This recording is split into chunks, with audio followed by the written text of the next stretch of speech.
കർത്താവിൽ എല്ലാവർക്കും വന്ദനം. നവംബർ മാസം 16-ാം തീയതി ഈ പ്രഭാതത്തിൽ ഞങ്ങൾ ഒരുമിച്ച് നിങ്ങൾക്ക് വന്ദനം അറിയിക്കുന്നു. നമ്മുടെ പ്രാർത്ഥനകളുടെ 7-ാമത്തെ ദിവസത്തിലേക്ക് നമ്മൾ തിരിക്കുകയാണ്. ആദ്യത്തെ ഒരാഴ്ച വലിയ അനുഗ്രഹമായിരുന്നു. പ്രാർത്ഥനയിൽ ലോകത്തിൻ്റെ വിവിധ രാജ്യങ്ങളിൽ നിന്നും ഞങ്ങളുടെ കൂടെ സഹകരിച്ചു കൊണ്ടിരിക്കുന്ന എല്ലാ പ്രിയപ്പെട്ടവർക്കും വന്ദനം അറിയിക്കുന്നു. നിങ്ങളുടെ പ്രാർത്ഥനാ വിഷയങ്ങൾ ഞങ്ങളെ അറിയിക്കാൻ മറക്കരുത്, സാക്ഷ്യങ്ങൾ അറിയിക്കാൻ മറക്കരുത്. നമ്മൾ നെഹമ്യാവിൻ്റെ മതിൽ പണിയാണ് നമ്മളുടെ സത്യത്തിൽ ഈ ദിവസങ്ങളിലെ ധ്യാനത്തിൻ്റെ പ്രധാനപ്പെട്ട കേന്ദ്രം. അപ്പോൾ ഫിസിക്കലി ഒരു മതിൽ പിശാചിനെ പൊളിക്കാൻ പുതിയ നിയമത്തിലില്ല. അപ്പം പുതിയ നിയമസഭ നേരിടുന്ന പ്രശ്നങ്ങൾ ആന്തരികമായും ബാഹ്യമായും ഒക്കെ പുതിയ നിയമസഭ ശ്രദ്ധിക്കേണ്ട മേഖലകൾ എന്താണെന്നാണ് ഈ ആരംഭ ദിവസങ്ങളിൽ നമ്മൾ രാവിലെ ധ്യാനിക്കുകയും നമുക്ക് പ്രാർത്ഥനയിൽ ഫോക്കസ് ചെയ്യാനും പറ്റുന്നത്. പ്രത്യേകിച്ച് നമ്മൾ വെളിപ്പാട് പുസ്തകം ഈ ദിവസങ്ങളിൽ പഠിക്കുന്നുണ്ട്. വെളിപ്പാട് പുസ്തകത്തിലെ എഫേസോസിലെ സഭയെക്കുറിച്ച് നമ്മൾ ധ്യാനിച്ചു. ആദ്യ സ്നേഹം നഷ്ടപ്പെട്ട സഭയായിരുന്നു. സ്മുർണയിലെ സഭ പീഡിപ്പിക്കപ്പെടുന്ന പെർസിക്യൂട്ടഡ് ആയ സഭയായിരുന്നു. എന്നാൽ ഈ പെർഗമോസിലെ സഭ വലിയ നിലയിൽ നമ്മൾ മൈൻഡ് ചെയ്യേണ്ട, ഓർത്ത് പ്രാർത്ഥിക്കേണ്ട ഒരു വിഷയമാണ് പെർഗമോസിലെ സഭയ്ക്കകത്തുള്ളത്. പെർഗമോസിലെ സഭയുടെ വിഷയം കോംപ്രമൈസിങ് ചർച്ച. പാപത്തോട് കോംപ്രമൈസ് ചെയ്യുന്ന, ലോകത്തോട് കോംപ്രമൈസ് ചെയ്യുന്ന, സത്യമായിട്ട് മിനിത ഈ പൗലോസിന്റെ ഭാഷയിൽ പറഞ്ഞ ക്രിസ്തുവിനോടുള്ള ഏകാഗ്രതയും നിർമ്മലതയും വിട്ട് വഷളായി പോകുമോ എന്ന് പൗലോസ് പേടിച്ച വിഷയം സത്യത്തിൽ പെർഗമോസിലെ സഭയിൽ നടക്കുക. അത് നമ്മള് ഇന്നത്തെ കാലഘട്ടത്തോടുള്ള ബന്ധത്തില്, ഇന്നത്തെ ചർച്ചയുള്ള ബന്ധത്തില് ഏതൊക്കെയാണ് റെലവെന്റ് ആയിട്ട് നമുക്ക് പറയാൻ പറ്റുന്നത്? പ്രത്യേകിച്ച് മാരേജ് വിഷയത്തിനകത്ത്, വിവാഹ വിഷയത്തിനകത്ത്, അതിനകത്ത് ഈ ഒരു വാക്യം നമുക്ക് വായിക്കേണ്ടിയിരിക്കുന്നു. വെളിപ്പാട് പുസ്തകം 2-14 വാക്യത്തിൽ, എങ്കിലും നിന്നെക്കുറിച്ച് കുറഞ്ഞൊരു കുറ്റം പറയാനുണ്ട്. ഇസ്രായേൽ മക്കൾ വിഗ്രഹാർപ്പിതം തിന്നേണ്ടതിനും ദുർനടപ്പ് ആചരിക്കേണ്ടതിനും അവരുടെ മുമ്പിൽ ഇടർച്ച നിൽപ്പാൻ ബാലാക്കിന് ഉപദേശിച്ചു കൊടുത്ത ബിലയാമിന്റെ ഉപദേശം പിടിച്ചിരിക്കുന്നവർ അവിടെയുണ്ട്. അവരുടെ നിക്കൊല്ലാവ്യരുടെ ഉപദേശം കൈക്കൊള്ളുന്നവർ നിനക്കുണ്ട്. ഈ 2 വിഷയത്തിനകത്ത് ഒന്ന് ഈ മാരേജ് സംബന്ധമായ ക്രോസ് കൾച്ചറൽ അല്ലെങ്കിൽ അവിശ്വാസികളും തമ്മിലുള്ള മാരേജിന്റെ ഒരു വിഷയം ഈ ഭാഗത്ത് ആ ചർച്ചിൽ ഒരു പ്രധാനപ്പെട്ട വിഷയമായിരുന്നു. നമ്മുടെ ഇന്നത്തെ കണ്ടംപററി വിഷയം നമ്മൾ തന്നെ കാണുന്നില്ലേ? നമ്മുടെ ചർച്ചിനകത്ത് കാണുന്നില്ലേ? നമ്മുടെ ചർച്ചിനകത്ത് ഈ വിവാഹ സംബന്ധമായ വിഷയങ്ങൾ വരുമ്പോൾ പലപ്പോഴും ആളുകൾ കോംപ്രമൈസ് ചെയ്യപ്പെടും. അതൊരു പ്രധാനപ്പെട്ട കാര്യമാണ്.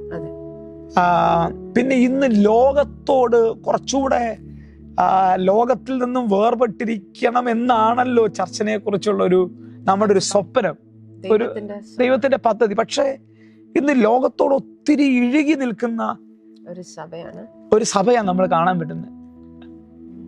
ഒരു വ്യത്യാസം നമുക്ക് കാണാൻ പറ്റുന്നില്ല. എന്നാലും ലോകത്തെ ജയിക്കുമ്പോഴും ലോകത്തിലുള്ള എല്ലാ പാപികളെയും സ്നേഹിക്കണമെന്നാണല്ലോ. അതെ, പാപത്തെ വെറുക്കുകയും പാപികളെ സ്നേഹിക്കുകയും വേണം. പക്ഷെ ഇതിന്റെ അകത്ത് നമ്മള് കൊരിന്ത്യ സഭ അല്ലെങ്കിൽ ഈ പെർഗമോസിലെ സഭയിൽ ഉണ്ടായ കർത്താവ് പറയുന്ന പരിഹാരം എന്താണെന്നും കൂടെ നമുക്ക് ശ്രദ്ധിക്കുകയാണെങ്കിൽ നന്നായിരിക്കും. ആകയാൽ മാനസാന്തരപ്പെടുക. വേറെ ഒരു കോംപ്രമൈസ് അതിനകത്തില്ല. അതിനകത്ത് മാനസാന്തരപ്പെടുക എന്ന് പറഞ്ഞാൽ ഒരു യൂ ടേൺ എടുക്കുക എന്നർത്ഥം. മനസ്സിലായില്ലയോ? ഒരു കോംപ്രമൈസും ചെയ്യാൻ പാടില്ല. ഏറ്റവും പ്രധാനപ്പെട്ടത് കർത്താവും കർത്താവിന്റെ ഹൃദയവുമാണെന്ന് മനസ്സിലാക്കി നിന്നേ പറ്റത്തുള്ളൂ.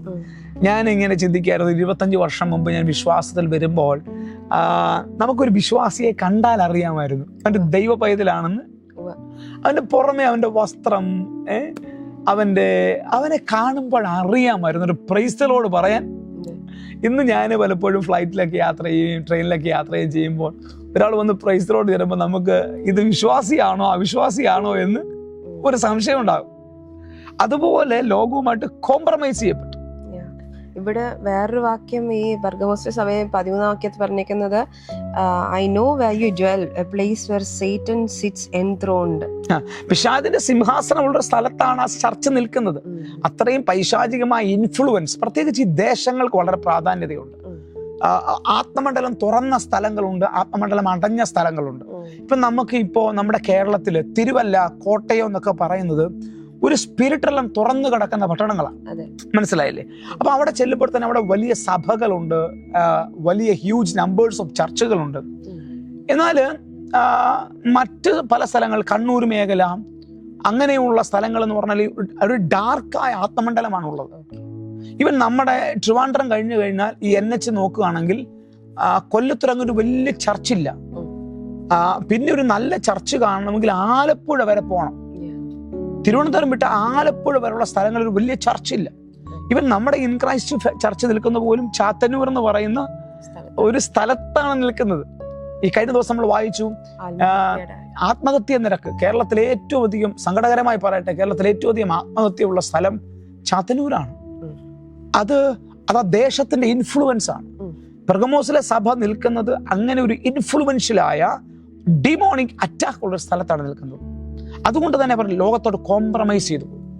ഇത് പറയുമ്പോൾ യൂത്തിനിടയിലും സംഭവിക്കുന്ന ഇതുവരെയും നമ്മൾ കണ്ടു കേട്ടിട്ടില്ലാത്ത വല്ലാത്ത നിലയിലുള്ള ഒരു ഇൻഫ്ലുവൻസ് ആണ്. ഫിയറിന്റെ ഒരു ഡെമോണിക് ഒരു, ഈ പറയുന്ന പോലെ പതിയെ അവരുടെ ഹൃദയങ്ങളിലേക്ക് കയറുന്ന, ഫിയറിൽ ഒന്നുമില്ല അല്ലെങ്കിൽ ഭയപ്പെടുത്തുന്നതിൽ ഒന്നുമില്ല എന്നുള്ളത് പറഞ്ഞ് ആളുകളെ ഭയപ്പെടുത്തിക്കൊണ്ടുള്ള ഒരു ആസ്വാദന രീതി. നമുക്ക് അതുകൊണ്ട് തന്നെ 7ാമത്തെ ദിവസം നമുക്ക് വളരെ സിൻസിയറായി നമുക്ക് സഭയുടെ മതിലിടിച്ച് ലോകത്തെ അകത്തേക്ക് കയറ്റാൻ നിൽക്കുന്ന ചർച്ച എപ്പോഴും കെട്ടിയടയ്ക്കപ്പെട്ട തോട്ടമാണ്. പുതിയ നിയമത്തിൽ കർത്താവ് പറഞ്ഞിരിക്കുന്നത്, ഞാൻ ഉയർന്ന ഒരു മുന്തിരിത്തോട്ടം, കുന്നിന്റെ മുകളിൽ ഒരു മുന്തിരിത്തോട്ടം നട്ടു, അതിന് വേലി കെട്ടി ചക്ക് നാട്ടി എന്നാണ് ബൈബിളിൽ പറഞ്ഞിരിക്കുന്നത്. ദൈവസഭ കെട്ടിയടയ്ക്കപ്പെട്ട തോട്ടമാണ്. ആ തോട്ടത്തിന്റെ വേലിയെ പൊളിച്ചിട്ട് ലോകത്തെ അകത്തേക്ക് കയറ്റാൻ നിൽക്കുന്ന ആ പൈശാചിക സ്ട്രാറ്റജിക്കെതിരെ നമുക്ക് ആത്മാർത്ഥമായി പ്രാർത്ഥിക്കാം.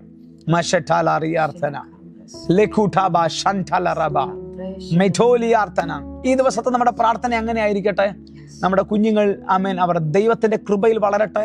ലോകത്തിലേക്കുള്ള അവരുടെ ചായ്വ് മാറി അവർ കർത്താവിനോടുള്ള ബന്ധത്തിൽ, ഒരു ഭയങ്കര ബന്ധത്തിൽ അവർ കയറട്ടെ. ഈ 7ാമത്തെ ദിവസം ഞങ്ങൾ ഒരുമിച്ച് പ്രാർത്ഥിക്കുന്നു. മെഷോട്ടോ ലിക്കാറ്റ മെയിൻടാല ഈ ലഷാട്ടാക്കാമ ലട്ടോബിയാർത്തന. ഈ നവംബർ മാസത്തില് ഞങ്ങളുടെ പ്രാർത്ഥന ആമേൻ 16-ാം തീയതിയിൽ ഞങ്ങൾ യേശുവിന്റെ നാമത്തിൽ പ്രാർത്ഥിക്കുന്നു. യേശുവിന്റെ നാമത്തിൽ ഒരു വലിയ മൂവ്മെന്റ് ചർച്ചിനകത്തുണ്ടാകുകയും പരിശുദ്ധാത്മാവിനൊരു ശുദ്ധീകരണം നടക്കുകയും ഒരു യു ടേൺ ചർച്ചിനകത്ത് ഉണ്ടാകുകയും ഡീപ്പായ ഏത് പൈശാചിക കോട്ടയ്ക്കകത്താണ് അവർ നിന്നാലും പിശാച് തൊടാത്ത നിലയിൽ, കോംപ്രമൈസ് ചെയ്യാത്ത നിലയിൽ ദൈവസഭ ആത്മാവിൽ വളരുകയും ചെയ്യട്ടെ. ഒരുമിച്ച് പ്രാർത്ഥിക്കുന്നു. യേശുവിൻ നാമത്തിൽ ഈ ദിവസം നിങ്ങൾക്ക് അനുഗ്രഹമാകട്ടെ. വീണ്ടും പ്രാർത്ഥനയിൽ ജോയിൻ ചെയ്യുക. വൈകുന്നേരങ്ങളിലുള്ള യൂട്യൂബിലെ പ്രയറിൽ ജോയിൻ ചെയ്യുക.